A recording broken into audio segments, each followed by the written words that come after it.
नमस्कार प्रिय दर्शकों, हाजिर हूं मैं आज चौथे भाग को लेकर। जन्म कुंडली में सूर्य ग्रहण योग, इस विषय पर हमारी बृहद चर्चा जारी है। आज चौथा और आखिरी भाग। हमने अब तक लग्न से लेकर नवम भाव पर्यंत सूर्य और राहु की युति से कैसा प्रभाव उत्पन्न होगा, इस विषय पर हमारी चर्चा पूर्ण हो चुकी है। आज चर्चा कर्म भाव, लाभ भाव और व्यय भाव पर सूर्य ग्रहण अगर होता है तो कैसा प्रभाव होगा, इसकी चर्चा करेंगे। प्रिय दर्शकों, चौथे भाग के प्रारंभ में ही एक दो बातें मैं आपको बताना चाहता हूं। वैसे तो पूर्व में भी मैंने इस बात को समझाया है। जन्म कुंडली में जब भी कहीं कोई भी दुर्योग हो, जैसे आपने ये सुना है कि जन्म कुंडली में केमद्रुम योग हो, इस दुर्योग को सबसे बुरा दुर्योग माना गया है। लेकिन ज्योतिष शास्त्र के विद्वानों ने क्या कहा कि अगर केमद्रुम योग हो और ऐसे केमद्रुम योग पर गुरु की दृष्टि पड़ जाए तो केमद्रुम योग भंग अथवा उसमें कमी आ जाएगी। वैसे ही ये बात हर दुर्योग पर लागू होता है। उदाहरणार्थ कि यही दुर्योग ये बना हुआ है सूर्य राहु की युति से और इस पर गुरु की दृष्टि पड़ जाए तो सीधी सी बात है कि ये दुर्योग कमजोर हो जाएगा या इसका प्रभाव बहुत कम करके मिलेगा। आइए अपने विषय की ओर चलते हैं। सूर्य और राहु, आज तो कमाल ही है कि जवाब तो यही सुनने को मिलेगा कि यह ग्रहण बहुत लाभप्रद है। सबसे पहले चर्चा हम दशम की करेंगे। दशम में सूर्य तो दिग्बली ही होते हैं और राहु दशम के अत्यंत कारक ग्रह हैं। ये दोनों के दोनों अगर दशम भाव में युति में हैं, ग्रहण योग में हैं, तो निसंदेह ये ग्रहण कुछ सामान्य मामलों को छोड़कर, अब वो सामान्य मामले सामान्य भी नहीं होते, जैसे पिता के स्वास्थ्य को छोड़कर पिता के स्वास्थ्य में परेशानी आना, पिता के साथ मतभेद होना। हालांकि एक बात आपको बता दूं कि पिता के साथ मतभेद तो होगा। अब ये ग्रहण जरूर हमें ध्यान रखना कि मान लिया जाए कि ये ग्रहण यहां पर लगा हुआ है लेकिन नंबर जो लिखा है 7 नंबर लिखा है, यानी तुला राशि में बना हुआ है, तब तो सीधी सी बात है चिंता का विषय है। तब ये ग्रहण कोई बहुत अच्छा तो नहीं कहा जाएगा। ये पिता के स्वास्थ्य को कमजोर भी करेगा, कार्य क्षेत्र में भी परेशानी आपको ला करके देगा, मान सम्मान में भी आपकी कमी आएगा। लेकिन अगर यहां पर 7 नंबर नहीं लिखा, यहां सूर्य उच्च राशि में बैठे हों, या सूर्य यहां पर सिंह राशि में स्वराशि में बैठे हों, या सूर्य यहां पर दशम में जो बैठे हैं धनुराशि में बैठे हों, या कुंभ राशि में बैठे हों, तो फिर यह ग्रहण बड़ा श्रेष्ठ माना जाएगा। कैसे? यहां सूर्य और राहु के होने से जातक समाज में हो सकता है पीठ पीछे अगर 4 लोग उसको बुरा भला भी सोचते हों, तब भी उसके सम्मान पर कोई असर नहीं पड़ेगा। उसके मानने वाले, उसको जानने वाले सदैव उसको श्रेष्ठ रूप में ही देखेंगे। और यहां पर सूर्य राहु की युति से और भी बहुत सारे फायदे हैं। पहला, ऐसा जातक निसंदेह तेज दिमाग वाला, जुगाड़ू प्रवृत्ति का, शासन और प्रशासन में गहरी पैठ वाला, इसके काम कभी रुकने वाले नहीं हैं। जैसा कि मैं प्रारंभ में इसकी कुछ समस्याएं गिना रहा था, उसमें कुछ समस्याएं ये भी हैं कि घर में कलह का वातावरण होता रहेगा, माँ के स्वास्थ्य में परेशानी, पिता के स्वास्थ्य में परेशानी, पिता के साथ मतभेद, बॉस के साथ भी मतभेद। लेकिन कमाल की बात यह है कि अंत में बॉस हो या पिता, बात इसकी मानेंगे अवश्य जिसके दशम भाव में सूर्य राहु की युति है। सूर्य राहु की युति दशम में हो तो ऐसा जातक राजनीति में भी, बाकी के ग्रह और भी बली होने चाहिए तो राजनीति में भी जबरदस्त सफलता हासिल कर सकता है। ऐसा जातक सरकारी नौकरी में भी बड़े पद तक पहुंचेगा, बड़ा लाभ, बड़ा मान सम्मान हासिल करेगा। अर्थात दशम भाव में बनने वाला ये दुर्योग राजयोग से कम नहीं है। कमी मैं बता चुका हूं कि मामूली छोटी मोटी परेशानियां, जैसे पिता के साथ, मामूली भी नहीं है, पिता के साथ संबंधों में खराबी, अब ये तुला राशि में बन जाए तो हो सकता है पिता की जान ही ले ले, बाल्यकाल से ही पिता का सुख कम कर दे, पिता से दूर कर दे, ये संभव है। अब बारी और आती है एक बात की कि यहीं पर ग्रहण बना है और मान लिया जाए देवगुरु बृहस्पति की दृष्टि भी पड़ जाए तो ये ग्रहण अपने आप में अद्भुत है। फिर तो ऐसा जातक राजनीति में बड़े झंडे गाड़ेगा, फिर तो ऐसा जातक सरकारी नौकरी इत्यादि के क्षेत्र में जाता है तो कहना नहीं कि कितने बड़े पद तक पहुंचेगा। फिर यहां पर हम ये नहीं कहेंगे कि समाज में इसका मान सम्मान कम होगा, समाज में इसका मान सम्मान भी अद्भुत होगा। यानी कहीं से भी आप देखें तो ये ग्रहण लाभप्रद रहने वाला है। अब हमने चर्चा की कुछ ऐसी राशियों की, जैसे मेष राशि की मैंने चर्चा की, सिंह राशि की, या धनु या कुंभ की। अब मान लेते हैं वृषभ राशि में बना हुआ है ये ग्रहण, या मैं मान लेता हूं कि मिथुन राशि में बना हुआ है, कन्या में बना हुआ है, कर्क में बना हुआ है, वृश्चिक में बना हुआ है, तुला को छोड़कर मीन में बना हुआ है, मकर में बना हुआ है, तो क्या कोई अच्छा रिजल्ट नहीं है? नहीं। ये बस इतना देखना होगा कि इन ग्रहों, क्योंकि ये जो राशियां हैं, जैसे मान लिया जाए कि हमने वृषभ राशि में चर्चा की, तो शुक्र तो आसपास ही होंगे कहीं, तो शुक्र की स्थिति भी देख ली जाएगी। वृषभ राशि में बना ग्रहण भी यहां कोई बहुत कष्टदायी नहीं होगा, वर्ण यहां पर राहु उच्च के हो जाएंगे। तो वृषभ राशि में अगर ये ग्रहण बना हुआ है तो ऐसा जातक राजनीति में जबरदस्त झंडे गाड़ेगा। मिथुन में बना हुआ है तो ऐसा जातक जबरदस्त राजनीति में झंडा गाड़ेगा, उसकी पकड़ इतनी जबरदस्त होगी, कहना नहीं कि वो कितना बढ़िया है। यही ग्रहण अगर कर्क में बना हुआ है तो हो सकता है जातक के स्वास्थ्य में थोड़ी परेशानी हो, उसको भी कफ जन्य रोगों की शिकायत बनी रहे, सीने में जलन की शिकायत, माता के स्वास्थ्य में भी थोड़ी बहुत परेशानी, लेकिन इसके बावजूद वो सफलता प्रदायक है।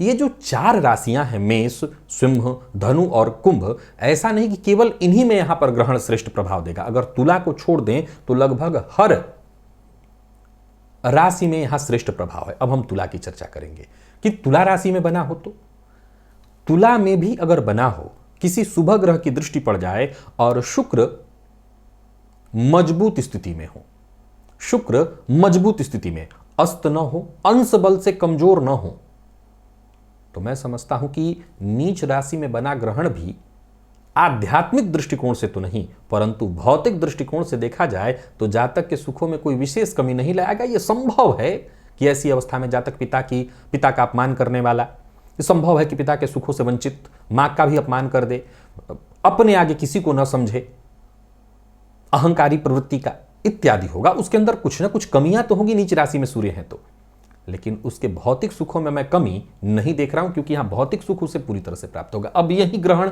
लाभ में, तो इसे सभी शास्त्रकारों ने अपने मत में कहा है कि लाभ भावगत ग्रहण अद्भुत प्रभाव देने वाला है। पैसे के मामले में, लाभ के मामले में ऐसे जातक के जीवन में कोई कमी नहीं रहती। अब एक विचारणीय तथ्य है, लाभ भाव में ग्रहण बना हुआ हो तो संभवतः इस बात की संभावना बन जाए कि प्रेम के क्षेत्र में उसको धोखा मिले, वो खुद भी धोखा दे दे। अपने हित की सोचने वाला, अपने लाभ की सोचने वाला ऐसा जातक, उसको केवल और केवल एक ही चीज दिखाई पड़ेगा, कहां से धन आए, कितना धन आए।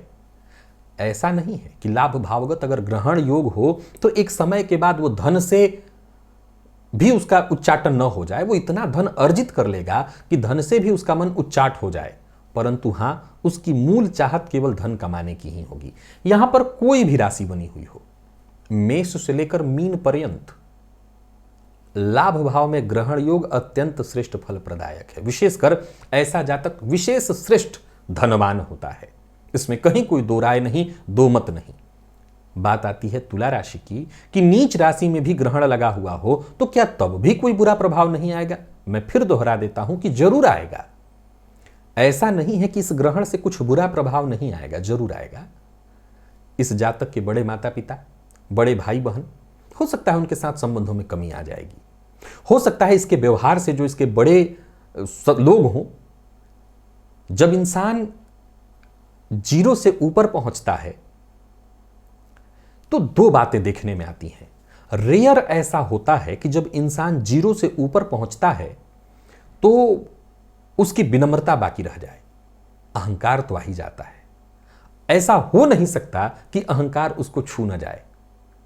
अगर वो ये कहता है कि मेरे अंदर तो अहंकार है ही नहीं, ये भी अहंकार का ही परिचायक है। ये कहना कि अहंकार है ही नहीं, ये भी अहंकार का परिचायक है। और बड़े का अर्थ क्या होता है? बड़े तो स्वयं में अहम ही हैं। जो बड़े हैं वो स्वयं अहम हैं। अब नीचे से एक अहम बड़े अहम को टक्कर मारेगा तो अहंकार दोनों के दोनों आपस में टकराएंगे। तो होता क्या है कि जब भी किसी घर में, मान लिया जाए कि घर में 2 परिवार हैं या एक पिता के 2 बच्चे हैं और इन दोनों बच्चों के बाकी के और बच्चे हो गए, तो एक पहले से बड़ा था या बढ़ा हुआ था तो वो दूसरे को बढ़ते हुए तो चाहता है, लेकिन अपने से ज्यादा बड़ा कोई किसी को नहीं देखना चाहता। अब ये वाला भी बढ़ के ऊपर आ जाए तो इसका अहंकार अलग जागृत हो जाता है। अब सूर्य राहु की युति लाभ में बनी हो तो बड़े तो कहीं ना कहीं उसकी निंदा करेंगे ही करेंगे, बड़े तो उसके बारे में बुरा मानेंगे ही मानेंगे, उसको कहीं ना कहीं बुरे स्वभाव वाला माना ही जाएगा। और उसका स्वभाव बनना भी है ऐसा, क्योंकि जीरो से वो हीरो तक का सफर किया है, तो अहंकार तो उसे भी छू जाएगा। फलतः यहां ग्रहण किसी ऐसी राशि में भी बना हो, जैसे तुला राशि में ही ले लीजिए, तो हो सकता है रिश्तों को वो तोड़ देगा। जैसा मैंने कहा, प्रेम ही को ले लीजिए, प्रेम के क्षेत्र में भी ऐसा जातक बहुत विश्वसनीय हो, मैं नहीं कह सकता, वो धन के आगे किसी रिश्ते को बहुत ज्यादा तरजीह नहीं देगा, उसकी नजर में धन ही सब कुछ है और वो धन कमाएगा, उसमें कहीं कोई दो मत नहीं कि यहां बैठे सूर्य राहु की युति के कारण वो खूब धन अर्जित करेगा। रिश्ते टूटेंगे, लेकिन चर्चा यहां विशेष है। यहां ग्रहण कुछ अच्छा भी है और बहुत बुरा भी हो सकता है। यहां मान लिया जाए कि अगर सूर्य सिंह राशि में बैठे हैं राहु के साथ, तो यहां स्वराशि का होकर के भी कारागार योग बना देगा। सूर्य राहु की युति 12वें भाव में बनना कोई बहुत श्रेष्ठ नहीं कहा जाएगा, जबकि यह बुरा भाव है। ज्योतिषशास्त्र का कथन है कि 6ठे 8वें 12वें में पाप ग्रह का होना ठीक ही है, लेकिन सूर्य के साथ, आत्मा के कारक के साथ 12वें भाव में जाकर के राहु का योग बनना कोई श्रेष्ठ नहीं कहा जाएगा। यह कहीं ना कहीं समाज में मान सम्मान में कमी लाना, जातक के कृत्यों के कारण ही उसके ऊपर लांछन लगना, उसकी बदनामी होना। अब इसी बात को जरा समझिए, यहां सूर्य राहु के साथ हो तो संभवतः संभावना बनेगी कि जातक नेत्र रोगी हो, जातक को नींद की शिकायत आने लगे, ब्लड प्रेशर की शिकायत, स्वास्थ्य से संबंधित परेशानियां निरंतर। और मैंने बताया था कि जन्म कुंडली के 12वें भाव में सूर्य हो तो ऐसा जातक अपने दिखावे में, उदाहरणार्थ कि वो घर में क्या खाया है इससे मतलब नहीं, घर से बाहर तो मूंछ पर ताव देकर के ही निकलेगा, तो उसके दिखावे में ही उसके धन बर्बाद हो जाते हैं, या दिखावे में ही वो स्वयं बर्बाद हो जाता है। सूर्य राहु की युति 12वें भाव में मैं समझता हूं कि किसी भी ऋषि के मत में बहुत श्रेष्ठ नहीं है। यहां पर कहीं ना कहीं परेशानी लगातार जातक के जीवन में बनी होगी। कोर्ट कचहरी की समस्या, अब हम सवाल उठाते हैं कि मान लिया जाए यहां मेष राशि बनी हुई हो, उच्च राशि में सूर्य ग्रहण बना हो, तो तब भी परेशानी कैसे? यहां बैठे सूर्य राहु की युति अगर हम देखें तो सीधी सी बात है कि मेष राशि में अगर ये योग बना हुआ है तो ये सूर्य कहां के होंगे? सीधी सी बात है कि तब वृष लग्न की कुंडली हो जाएगी, तो वृष मिथुन कर्क सिंह चतुर्थेश बनकर के 12वें में जाकर के बैठेंगे। कोई बहुत अच्छा रिजल्ट नहीं, कोई बहुत अच्छा रिजल्ट नहीं।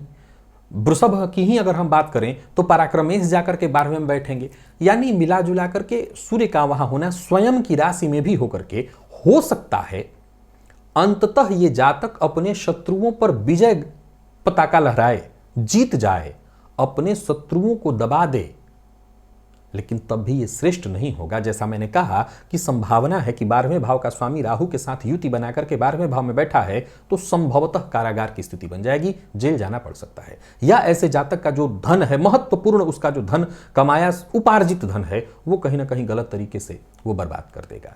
सूर्य का 12वें में होना नेत्र की समस्या तो देता ही है, और भी कई तरह की समस्याएं, सबसे ज्यादा है सामाजिक तिरस्कार, बहिष्कार, अपमानित होने की संभावना। ऐसी अवस्था में अगर सूर्य नीच राशि में वहां जाकर के बैठे हों तो नीच भंग होने के बावजूद राहु के साथ मैं कोई श्रेष्ठ फल देते नहीं देख सकूंगा। वहां पर परेशानियां तो निरंतर ही बनी रहेंगी, यानी किसी भी तरीके से ये ग्रहण योग 12वें भाव में कोई शुभ फल प्रदायक नहीं होगा। अब हम एक चर्चा यहां पर आगे बढ़ाते हैं कि मान लिया जाए कि जैसे इस भाव में, लाभ भाव में हमने श्रेष्ठ कहा इसको, 12वें भाव में ग्रहण अपना संपूर्ण दुष्प्रभाव देगा, जातक को केवल और केवल परेशानियों की ओर धकेलेगा।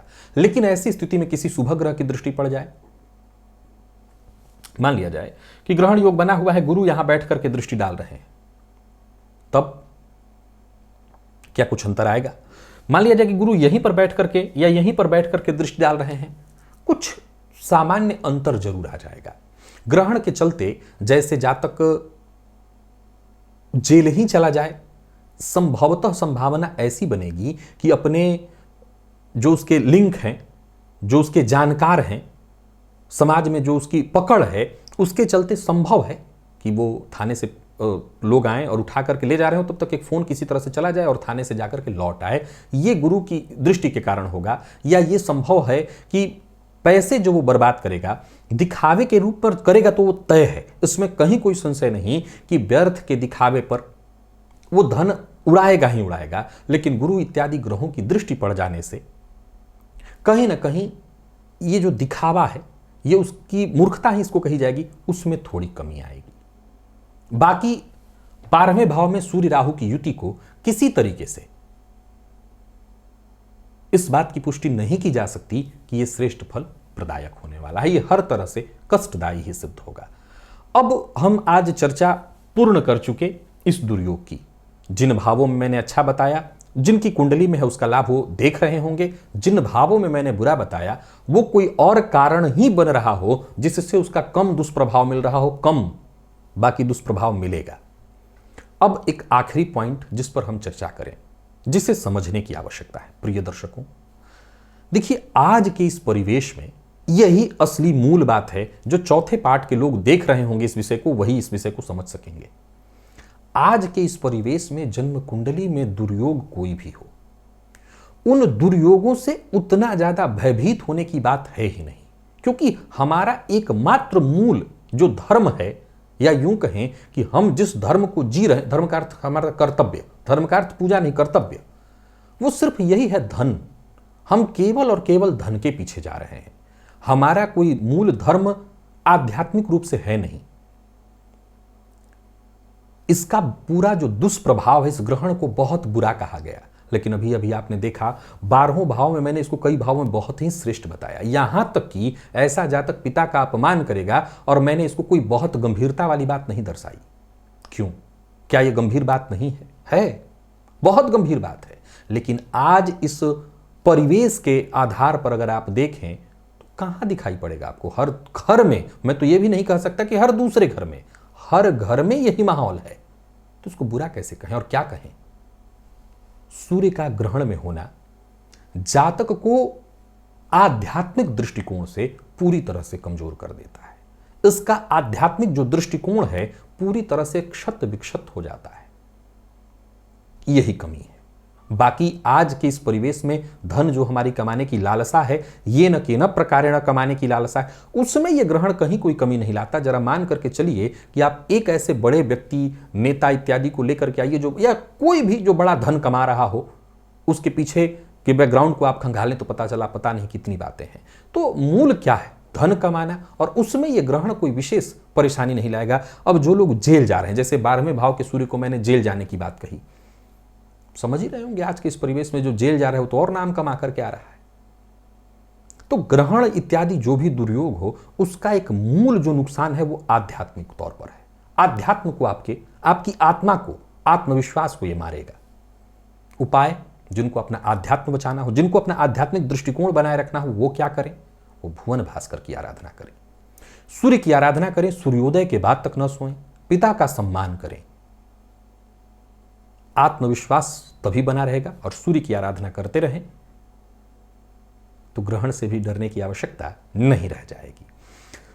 तो आज इस चौथे पाठ को मैं तो चाहूंगा कि सारे लोगों तक पहुंचाएं। ये जिम्मेदारी जो चौथा पाठ देख रहे हैं उनकी है कि वो सब तक पहुंचाएं, ताकि सभी लोग ये आखिरी पॉइंट देख लें और समझ लें कि क्या मतलब है इस दुर्योग का। आगे बाकी के दुर्योगों पर चर्चा जारी रहेगी। इसी तरह से इजाजत दीजिए, पुनः मुलाकात होगी। तब तक के लिए नमस्कार।